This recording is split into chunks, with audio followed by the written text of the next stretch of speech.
Good morning students, welcome in business studies class. In this session we are going to discuss the three important sources of business finance. First one is global depository receipts, that is GDR. Second one is American depository receipts, that is ADR. And last one is Indian depository receipts, that is IDR.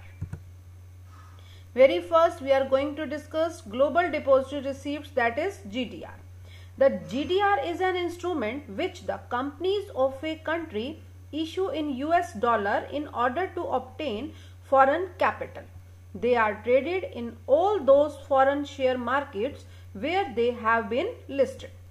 कोई भी country अगर foreign की currency obtain करना चाहती है तो वो अपने शेयर्स को फॉरेन मार्केट में सेल कर सकती है, और जब शेयर्स को फॉरेन मार्केट में सेल किया जाता है तो वेरी फर्स्ट उन्हें रिसीप्ट में कन्वर्ट किया जाता है, तो इसीलिए उनका नाम ही चेंज हो जाता है, that are called global depository receipts. Shares को अगर आप फॉरेन मार्केट में सेल करना चाहते हो तो आपको वेरी फर्स्ट अपने शेयर्स को फॉरेन के स्टॉक एक्सचेंज में लिस्टेड करवाना पड़ेगा। पूरे यूरोप के अंदर आप अपने शेयर्स को सेल कर सकते हो, किसी भी कंट्री में आप अपने शेयर्स को सेल कर सकते हो। जिस कंट्री में आप अपने शेयर्स को सेल करना चाहते हो उस कंट्री के स्टॉक एक्सचेंज में आपको अपने शेयर्स को लिस्टेड करवाना पड़ेगा, और with the help of depository bank, depository bank जो है वो आपके शेयर्स का कन्वर्जन करेगा किसमें, रिसीप्ट में। इट मीन्स कि आपकी करेंसी से, मान लीजिए कि आपका जो शेयर है वो रुपी करेंसी का है, तो आपकी करेंसी से उस करेंसी में उसको कन्वर्ट करेगा जिस कंट्री में उसे आप सेल करना चाहते हो, इशू करना चाहते हो। For example, the GDRs issued by the Reliance Industries are listed on the New York Stock Exchange. Reliance industries अपने शेयर फॉरेन कंट्रीज में सेल करना चाहती हैं, तो उन्होंने अपने शेयर्स को कहाँ लिस्टेड करवा दिया, न्यूयॉर्क स्टॉक एक्सचेंज में लिस्टेड करवा दिया। लिस्टेड कराने का मतलब है कि उस स्टॉक एक्सचेंज में रजिस्टर्ड करा दिए गए वो shares. Therefore transactions of sale and purchase of these GDRs can be made only in this stock exchange. जिस पर्टिकुलर स्टॉक एक्सचेंज में आपके शेयर्स लिस्टेड होंगे, आपकी सेल परचेज से रिलेटेड ट्रांजैक्शंस उसी स्टॉक एक्सचेंज में हो सकती हैं। अदर स्टॉक एक्सचेंज में उन शेयर्स की सेल और परचेज की ट्रांजैक्शंस नहीं हो सकती हैं। This is the brief introduction of GDR। Now come to the features of GDR। GDR is a negotiable instrument and can be traded freely like other securities। यहाँ एक word आ रहा है बेटा, negotiable instruments। See this word, negotiable means, what is the meaning of negotiable? Negotiable means कि जिस भी instrument को हम फ्रीली ट्रांसफर कर सकते हैं, ये एक लीगल ट्रांसफर डीड होती है कि ये एक ऐसा इंस्ट्रूमेंट है जिसमें आप अपने शेयर को किसी दूसरे पर्सन को लीगली ट्रांसफर कर रहे हो। ठीक है, जिस तरह से आपने कंपनी के चैप्टर में ये पढ़ा कि आप अपने शेयर्स को ट्रांसफर कर सकते हो बिना कंपनी की परमिशन के, यानी कि आप अपने शेयर को किसी भी पर्सन को सेल कर सकते हो बिना कंपनी की परमिशन के। तो इसीलिए सेम GDR भी एक ऐसा इंस्ट्रूमेंट है।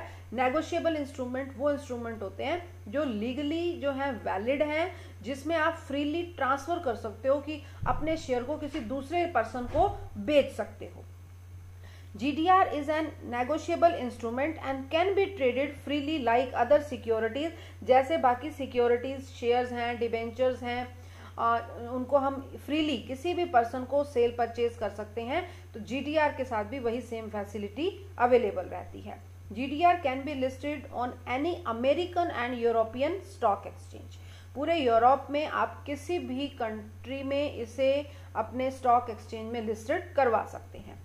One GDR can represent more than one share, like one GDR is equal to 2 shares, one GDR is equal to 10 shares, one GDR is equal to 5 shares.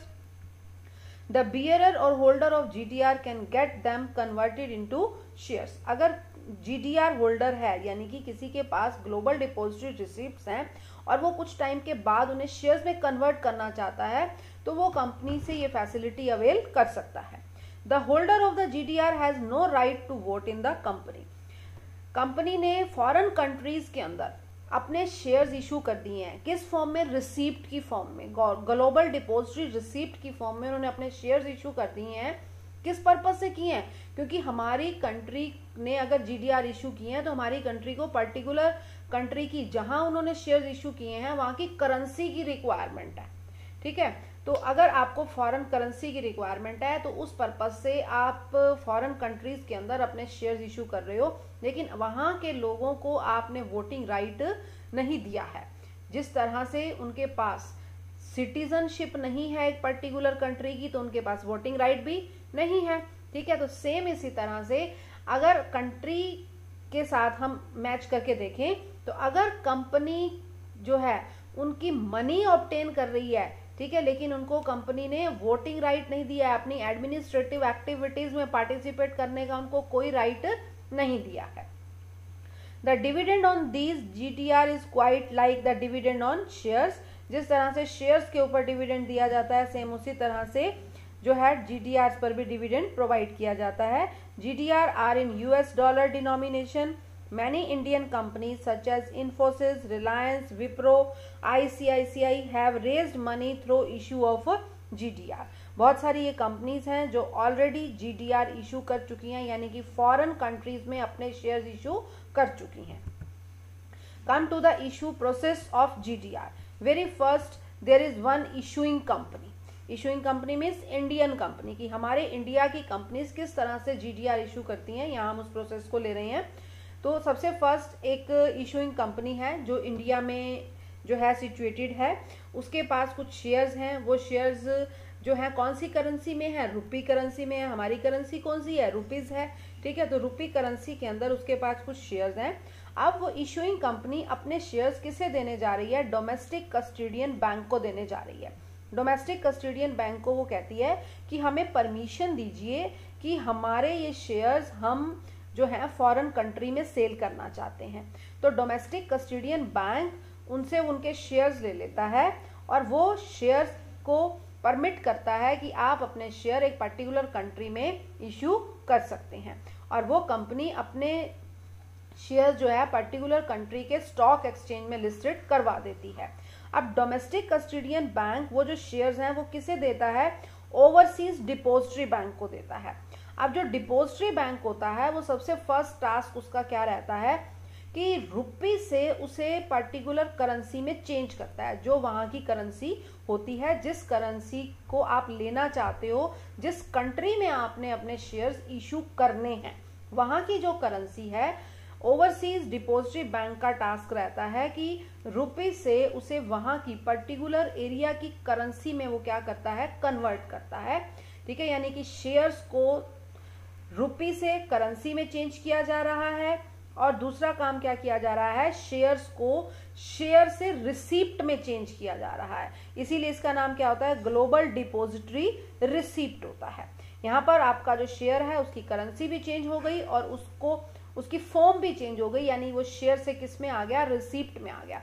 और receipt का सबसे बड़ा जो है सिस्टम वो क्या है कि रिसीप्ट होल्डर को वोटिंग राइट नहीं होता है। अब शेयर्स जो हैं वो करेंसी भी चेंज हो गई और उसके बाद वो रिसीप्ट में भी चेंज हो गए। अब वो सेल किए जाते हैं किसको? फॉरेन इन्वेस्टर्स को। फॉरेन इन्वेस्टर्स उन रिसीप्ट्स को परचेज करते हैं, शेयर्स को वो परचेज नहीं कर रहे हैं, ठीक है। उन्हें क्या इशू की जा रही हैं? रिसीप्ट्स इशू की जा रही हैं। ग्लोबल डिपोजिटरी रिसीप्ट्स उन्हें इशू की जा रही हैं। Come to the advantages of GDR. क्यों कंपनीज जीडीआर इशू करती हैं? क्या एडवांटेजेस उनको मिलते हैं ये जीडीआर इशू करने पर? Getting foreign capital. Very first उन्हें क्या मिल जाता है? फॉरेन कैपिटल मिल जाता है। मोर लिक्विडिटी। जिस तरह से शेयर्स को आप इजीली सेल परचेज कर सकते हो, जीडीआर को भी इजीली सेल परचेज किया जा सकता है। इनकी लिक्विडिटी शेयर से भी हाई होती है। क्यों? क्योंकि कंपनी की जो मार्केट है वो इंटरनेशनल लेवल तक पहुंच चुकी है, तो ऑटोमेटिक जो कंपनी की मार्केट रेपुटेशन है वो भी हाई हो जाती है और उसकी लिक्विडिटी भी इंक्रीज हो जाती है। Increase in goodwill of the company. जब कंपनी डोमेस्टिक मार्केट के साथ साथ इंटरनेशनल लेवल पर भी अपने शेयर्स को सेल कर रही है, रिसीप्ट्स में पहुंच चुकी है, तो ऑटोमेटिक कंपनी की गुडविल क्या हो जाएगी? इंक्रीज हो जाएगी। Lower floating cost. कंपनी ने अपने सारे के सारे शेयर्स किसको हैंड ओवर कर दिए? कस्टोडियन बैंक को हैंड ओवर कर दिए। कस्टोडियन बैंक ने उसे किसे हैंड ओवर कर दिया? डिपॉजिटरी बैंक को हैंड ओवर कर दिया। डिपॉजिटरी बैंक ने उसे किसमें कन्वर्ट कर दिया? रिसीप्ट में कन्वर्ट कर दिया। तो ये सारा काम कौन कर रहे हैं? बैंक्स कर रहे हैं। डिपॉजिटरी बैंक ही क्या कर रहा है? इशूइंग का प्रोसेस कर रहा है। जो फॉरेन के इन्वेस्टर्स हैं उन्हें जीडीआर इशू कर रहा है, रिसीप्ट इशू कर रहा है, यानी कि जो कंपनी है उसकी फ्लोटेशन कॉस्ट क्या हो गई? बिल्कुल कम हो गई, क्योंकि फ्लोटेशन कॉस्ट क्या है? शेयर्स और डिबेंचर्स को इशू करने में जो भी एक्सपेंडिचर आता है उसे हम किस हेड में डालते हैं? फ्लोटेशन कॉस्ट में डालते हैं। बेटर शेयर प्राइजेस, जब कंपनी की मार्केट वैल्यू अच्छी हो गई है। मार्केट वैल्यू हाई क्यों हुई है? क्योंकि डोमेस्टिक लेवल के साथ साथ कंपनी के शेयर्स कहाँ भी बिक रहे हैं? अब इंटरनेशनल मार्केट में भी सेल परचेज की एक्टिविटीज हो रही हैं, तो ऑटोमेटिक कंपनी के प्राइजेस क्या हो जाएंगे? हाई हो जाएंगे। Last benefit is scattered share holder, company के जो शेयर होल्डर्स हैं वो अब डोमेस्टिक लेवल के साथ साथ इंटरनेशनल लेवल पर, ग्लोबल लेवल पर भी फैले हुए हैं, तो ऑटोमेटिक कंपनी की गुडविल इंक्रीज हो रही है, उससे कंपनी के शेयर प्राइस बेटर हो रहे हैं, कंपनी की लिक्विडिटी भी इंप्रूव हो रही है, कंपनी जो है फॉरेन कैपिटल भी जनरेट कर पा रही है। ये सब बेनिफिट्स जीडीआर इशू करने के एक कंपनी को भी मिलते हैं और उस कंपनी के साथ साथ उस पर्टिकुलर कंट्री को भी मिलते हैं जिस कंट्री की कंपनी ने जीडीआर इशू किए हैं। अब जिन स्टूडेंट्स ने इस जीडीआर के कंसेप्ट को बहुत अच्छे से अंडरस्टैंड किया है तो उनके लिए एडीआर और आईडीआर बिल्कुल इजी रहेगा। एडीआर और जीडीआर में बिल्कुल लिटिल बिट सा डिफरेंस है बेटा। अगर आपने जीडीआर को अच्छे से अंडरस्टैंड नहीं किया तो पहले आप जीडीआर को अच्छे से अंडरस्टैंड करेंगे, then you move to ADR. ADR GDR बहुत हद तक सिमिलर है। मैं भी आपको बताऊंगी कि एक छोटा सा डिफरेंस है एडीआर और जीडीआर में, बाकी each and every concept is same. Now come to the ADRs. ADR means American Depository Receipts. What is ADR? ADR is an instrument which the non-US companies issue to the Americans. Only American citizens को issue किए जा रहे हैं ये, in order to obtain foreign capital. अब देखो कि America अपने आप में कितना स्ट्रॉन्ग है, यूनाइटेड स्टेट्स ऑफ अमेरिका इतना स्ट्रॉन्ग है कि उसके लिए एक अलग कैटेगरी बना दी गई कि हम अमेरिका से ही पैसा कलेक्ट करना चाहते हैं। ठीक है, उसकी पावर देखो कि ग्लोबल डिपॉजिटरी रिसीप्ट्स में भी उसे इंक्लूड किया गया कि अमेरिकन और यूरोपियन कंट्रीज में ग्लोबल डिपॉजिटरी रिसीप्ट्स इशू की जाती हैं, लेकिन अमेरिका के पास इतनी पावर है कि उसके लिए एक अलग से रिसीप्ट्स बना दी गई कि कुछ कंट्रीज जो हैं सिर्फ और सिर्फ अपने शेयर्स, अपने जो सिक्योरिटीज हैं वो कहाँ इशू करेंगी? सिर्फ अमेरिका में ही इशू करेंगी। तो उनके लिए क्या नेम रखा गया? अमेरिकन डिपॉजिटरी रिसीप्ट्स का नेम रखा गया। नॉन यूएस कंपनीज हैं जो अमेरिका में, यूनाइटेड स्टेट्स ऑफ अमेरिका में अपने शेयर्स इशू करना चाहती हैं। क्यों? क्योंकि उन्हें वहां की करेंसी चाहिए। दे can be listed only in US stock exchange. अब एडीआर सिर्फ और सिर्फ कहां लिस्टेड होंगे? यूएस के स्टॉक एक्सचेंज में ही लिस्टेड होंगे। ग्लोबल मार्केट का उनके साथ कोई भी कनेक्शन नहीं होगा। Come to the features of ADR. The ADRs can be listed on any American stock exchange. A single ADR can be represent more than one share. For example, 1 ADR is equal to 2 share, 1 ADR is equal to 5 share, 1 ADR is equal to 10 share. The holder of ADR has no right to vote in the company. The dividend on them is similar to the dividend on shares. The ADR are in US dollar denomination. अब देखिए students, अब आपने देखा है कि ADR और GDR में एक लिटिल बिट सा डिफरेंस है। क्या है वो डिफरेंस? कि एडीआर सिर्फ और सिर्फ कहाँ इशू किए जाते हैं? अमेरिकन को, जिनके पास अमेरिकन सिटीजनशिप है, यूएसए के सिटीजन्स को इशू किए जा रहे हैं। और जबकि जीडीआर जो है पूरे यूरोप में कहीं भी इशू किए जा सकते हैं। यही एक लिटिल बिट डिफरेंस आपको मिलेगा कि जीडीआर और एडीआर बिल्कुल सिमिलर हैं, सिर्फ एक डिफरेंस है इसके अंदर। Next is, first is issuing company. वही सेम प्रोसीजर रहेगा। कोई इशूइंग कंपनी है जो अपने शेयर्स को कहाँ इशू करना चाहती है? यूनाइटेड स्टेट्स ऑफ अमेरिका में इशू करना चाहती है।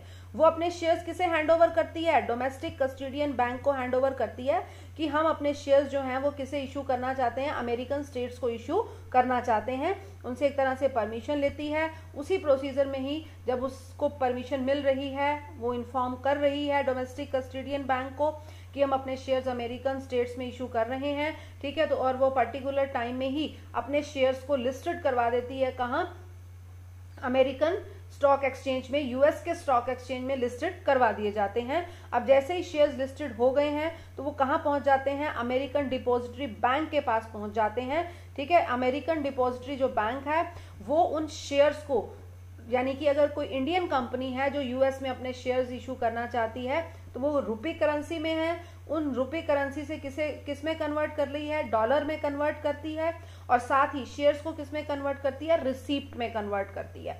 जैसे ही शेयर रुपी से डॉलर में और शेयर की फॉर्म से रिसीप्ट की फॉर्म में कन्वर्ट होते हैं तभी वो सेल का प्रोसीजर स्टार्ट हो जाता है। वो सेल कर दिए जाते हैं किसे, अमेरिकन इन्वेस्टर्स को। अमेरिकन इन्वेस्टर्स उन अमेरिकन डिपॉजिटरी रिसीप्ट्स को परचेज करते हैं और पर्टिकुलरली जो फॉरेन करेंसी है वो किसके पास पहुंच जाती है, इशूइंग कंपनी के पास पहुंच जाती है। यानी कि एक तरह से इशूइंग कंपनी और अमेरिकन इन्वेस्टर के बीच में यहाँ पर क्या हो जाता है, डायरेक्ट जो है वो कनेक्शन हो जाता है कि इशूइंग कंपनी को क्या रिसीव हो रहा है, American dollar, American currency receive हो रही है। अगर हम इशूइंग प्रोसेस की बात करें तो सारा इशूइंग प्रोसेस सेम रहेगा, बस यहाँ पर क्या है, अमेरिकन डिपॉजिटरी बैंक आ गया है और यहाँ पर फॉरेन इन्वेस्टर की जगह अमेरिकन इन्वेस्टर आ गया है, बाकी सभी कुछ सेम रहेगा, same as GDR। Now come to the last source of business finance, that is IDR, very important, Indian Depository Receipts. IDRs are like GDR and ADR, except that the issuer is a foreign company raising funds from Indian market. अभी तक तो हम क्या कर रहे थे, foreign की currency collect कर रहे थे। अब क्या है कि फॉरेन की कंपनीज इंडियन करेंसी कलेक्ट करना चाहती हैं, फॉरेन की कंपनीज इंडिया के इन्वेस्टर्स को अट्रैक्ट करना चाहती हैं, फॉरेन की कंपनीज इंडियन मार्केट में अपने शेयर सेल करना चाहती हैं। IDRs are in rupee denomination, क्योंकि आइडियाज हम किस में परचेज कर पाएंगे, हमारे पास कौन सी करेंसी है, रुपी। जब भी फॉरेन की कोई कंपनी अपने शेयर्स यहाँ सेल करना चाहेगी तो उसे पेमेंट किस में रिसीव करना होगा, रुपी में रिसीव करना होगा। So we can say that IDR are in rupee denomination, they can be listed on any Indian stock exchange. जैसे फॉरेन में जब आप अपने शेयर GDR और ADR की फॉर्म में सेल करना चाहते हो तो आपको अपने शेयर्स किसी भी फॉरेन कंट्री के स्टॉक एक्सचेंज में लिस्टेड करवाने पड़ते हैं। सेम वही प्रोसीजर भी यहाँ रहेगा कि अगर फॉरेन की कोई कंपनी इंडिया में अपने शेयर्स सेल करना चाहती है तो उसे भी अपने शेयर्स इंडियन स्टॉक एक्सचेंज में लिस्टेड करवाने होंगे। Come to the features of IDRs, IDRs are issued by any foreign company, the IDRs can be listed on any Indian stock exchange. A single IDR can represent more than one share, such as one IDR is equal to 2 shares, one IDR is equal to 5 or 10 shares. The holder of IDR have no right to vote in the company. जिस तरह से हमने GDR और ADR holders को voting right नहीं दिए तो foreign की कंपनीज क्या कहती हैं, हम भी ADR होल्डर्स को कोई वोटिंग राइट नहीं देंगे। The ADR are in rupee denomination. Come to the issue procedure of IDR. Very first, issuing company. If first issuing company यानी कि foreign company hands over the shares to the OCB. OCB means Overseas Custodian Bank. Issuing company क्या करती है, अपने shares किसको hand over कर रही है, ओवरसीज कस्टोडियन बैंक को हैंड ओवर कर रही है। What is the purpose behind this? It requires approval from Finance Ministry to act as a custodian. उसे अप्रूवल चाहिए कि भाई हम आपकी कंट्री में जो है शेयर्स इशू करना चाहते हैं, हम इंडिया में जाकर अपने शेयर्स इशू करना चाहते हैं। अब ओबीसी रिक्वेस्ट किसे करता है, इंडियन डिपॉजिटरी को। The OBC request Indian depository to issue shares in the form of IDR. अब जो शेयर्स फॉरेन की करेंसी में हैं उन्हें किसमें कन्वर्ट किया जाता है, रुपी में कन्वर्ट किया जाता है, ठीक है। IDR इंडियन डिपॉजिटरी रिसीप्ट, यानी कि फिर से उन शेयर्स को किसमें कन्वर्ट किया जा रहा है, रिसीप्ट में कन्वर्ट किया जा रहा है। अब इंडियन डिपॉजिटरी कन्वर्ट करने के बाद उसे किसे हैंड ओवर कर देता है, सेल और परचेज की एक्टिविटीज से हैंड ओवर होता है किसे, इंडियन इन्वेस्टर को। सबसे फर्स्ट हम इसे रिवाइज करते हैं थोड़ा सा बेटा। इशूइंग कंपनी ने अपने जो शेयर्स हैं, फॉरेन की कंपनी है यहाँ पर, जो इशूइंग कंपनी है वो कहाँ की कंपनी है, फॉरेन की कंपनी है। फॉरेन की कंपनी ने अपने शेयर्स किसे हैंडओवर किए, ओवरसीज कस्टोडियन बैंक को हैंडओवर किए कि हम इंडिया में जाकर अपने शेयर्स इशू करना चाहते हैं। एक तरह से परमिशन ले रहे हैं, वो अप्रूवल ले रहे हैं। अब जब उनको परमिशन मिल गई, अप्रूवल मिल गई, तो उन्होंने क्या किया कि अपने शेयर्स को इंडियन स्टॉक एक्सचेंज में लिस्टेड करवा दिया। इंडियन स्टॉक एक्सचेंज में लिस्टेड करवाने के बाद जो ओवरसीज कस्टोडियन बैंक है, वो जो शेयर्स हैं फॉरेन कंट्री के कंपनी के जो शेयर हैं वो किसे हैंडओवर किए गए हैं, इंडियन डिपॉजिटरी को। इंडियन डिपॉजिटरी क्या करता है, उन शेयर्स को जो फॉरेन करेंसी में है किसमें कन्वर्ट करता है, रुपी में कन्वर्ट करता है। शेयर को किसमें कन्वर्ट करता है, शेयर की फॉर्म चेंज करता है। शेयर की फॉर्म चेंज करने का मतलब उसे रिसीप्ट में कन्वर्ट करता है, और रिसीप्ट होल्डर को वोटिंग राइट नहीं होते हैं, क्योंकि share holders are the real owners of the company, receipt holder are not the real owners of the company. तो अब जो शेयर्स इंडियन डिपॉजिटरी के पास है, इंडियन डिपॉजिटरी उन शेयर्स को सेल करने का काम करता है, किसे, इंडियन इन्वेस्टर्स को। That's all about the procedure of IDRs. Now come to the next topic, that is the advantages of IDRs. It provides an additional investment opportunity to Indian investor for overseas investment. देखो, Indian investors के लिए opportunity हो गई कि उनकी safe transaction रहेगी, क्योंकि यहाँ पर डिपॉजिटरी बैंक हैं, ओवरसीज बैंक हैं जो आपकी ट्रांजैक्शंस को सेफ रखेंगे। ठीक है, कि इंडियन इन्वेस्टर अपना पैसा सेफ्टी के साथ कहाँ इन्वेस्ट कर सकता है, ओवरसीज मार्केट में भी इन्वेस्ट कर सकता है, इंटरनेशनल मार्केट में भी वो पैसा इन्वेस्ट कर सकता है। It satisfy the capital need of foreign companies. Foreign companies को जब ज्यादा पैसे की जरूरत है और वो अपनी कंट्री से अपने लिए फाइनेंस कलेक्ट नहीं कर पा रही हैं, तो वो दूसरी कंट्री में आकर यानी कि इंडिया में आकर अपना फाइनेंस कलेक्ट कर सकती हैं। It provides listing facility to foreign companies to list an Indian equity market. It reduce the risk of Indian investor who want to take their money abroad. Indian investor की money safe है, वो अपनी money foreign में invest करना चाहता है, लेकिन उसके पास रिस्क फैक्टर बहुत होता है। तो अगर वो आईडीआर की हेल्प से अपनी मनी फॉरेन कंट्रीज में इन्वेस्ट करता है तो उसकी मनी क्या है, बिल्कुल सेफ है, क्योंकि डिपॉजिटरी बैंक्स जो हैं वो वहां पर पूरा सेफ्टी का रोल प्ले कर रहे हैं। That's all about the concept of GDR, ADR and IDR. Examination point of view से these are most important. Thanks for watching this video.